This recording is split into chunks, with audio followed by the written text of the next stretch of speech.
What up, gang? Mr. B here, bringing another sweet, wicked, awesome math video, as always. This video, I'm going to take you through when you have two graphs given to you. One is the transformation of the other, and you need to find the equation and the mapping rule from those. This is a really tedious process.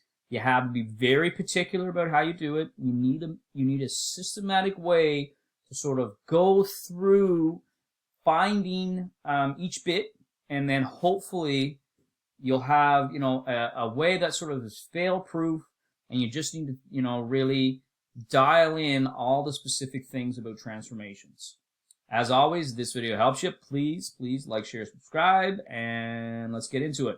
Bam! Into the screen. All right, guys, so I'm marathoning it today with a bunch of different videos. So as always, I am the king of mistakes, so be kind if I do make like a little simple mistake. And with math, I make mistakes, you make mistakes. Remember, don't get fixated on the mistakes, fixate on the process.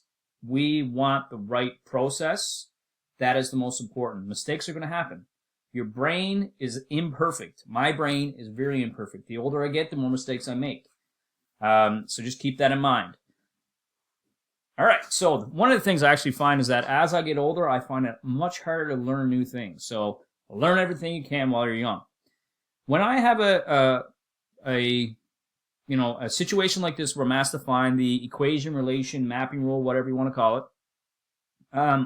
I look at the graph and I determine what is the original function and what is the image. So what I normally do is I'll find f of x, which is the old function or the original, and I'll actually call it the old function.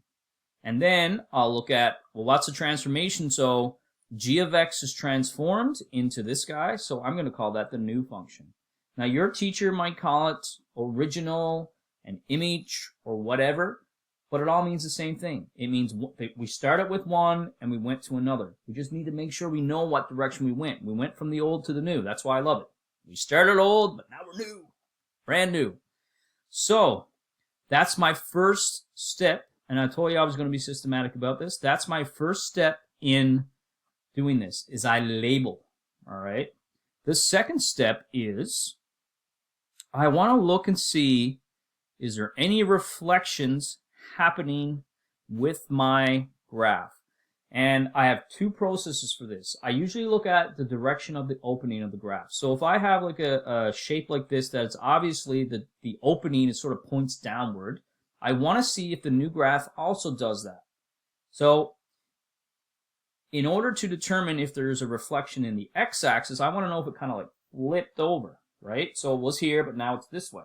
So my thumb was up, but now it's down.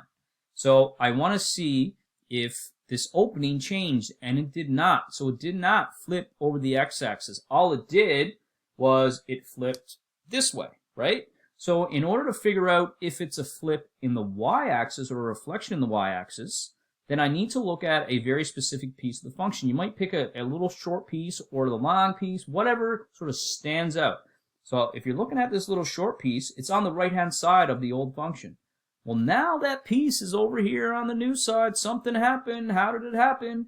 Well, it happened because it was a reflection in the y-axis. So it kind of reflected like this, right? So what we need to remember is what problem-solving process are we going to implement in order to determine a reflection? That's mine. That's what works for me. So visual learning it's a very difficult thing to teach, guys. So I'm just sort of like spitting my brain process at you. Hopefully you pick up a few pieces along the way, but you really need to try a bunch of examples to master that. So we've established that it's flipped over the y-axis, so there is a reflection in the y-axis.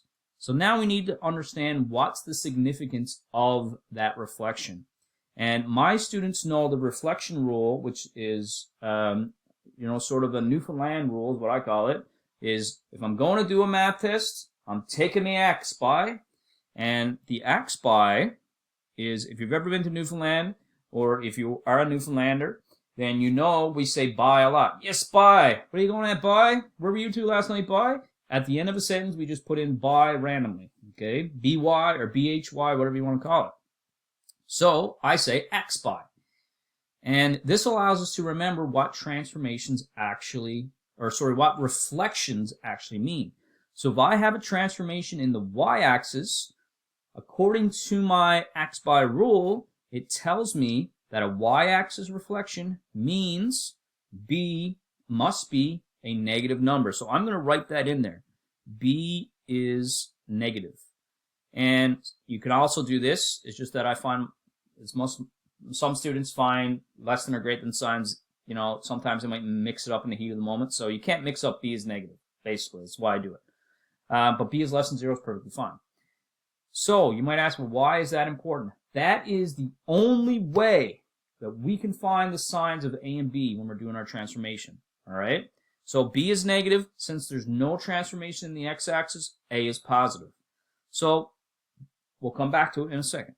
The next thing we do is our horizontal stretch and our vertical stretch. And I generally make a little table for this. You don't have to. Again, like I am a teacher. And the way I teach things isn't necessarily the way that I would do things. And that's what I want you guys to really understand, is that I'm teaching to help students who need a way or struggle or that kind of thing. This might not be the way that you do it, and that's perfectly okay. You might have a quicker way. You might enjoy like a little bit more mental math or less systematic or whatever, right? But I'm teaching them, I'm thinking about how can I help the majority of students in my class? And what a table really helps organize things. That's what I'm thinking. So this table, basically, I'm going to look at the x, so like how much it's changed on the x-axis and how much it's changed on the y-axis. So did it shrink? Did it get bigger? That kind of thing. And I look at the new, then I look at the old. So let's look at the new and the x. So it goes from here to here. Again, you don't have to pick the whole thing. You could pick like a little bit. And if you look at this, it goes from 2 to 2 to 9. So that is 7 units. So it's 7 units. Over here, it goes from -1 to -8, so that is 7 units on the old. So in the x, I'll write for new, it's 7 units. On the old, it's 7 units. We'll talk about what that means in a second. Now for the old, or for the new, over here in the y, so it goes from 3 to 10, so that looks like 7, 2, is that right? Nope, I'm down 1 too far. Okay, so shag that a little bit. So it goes from 4 to 10, which is 6. Whew. That's much better. I'm going to sneeze. Excuse me. All right.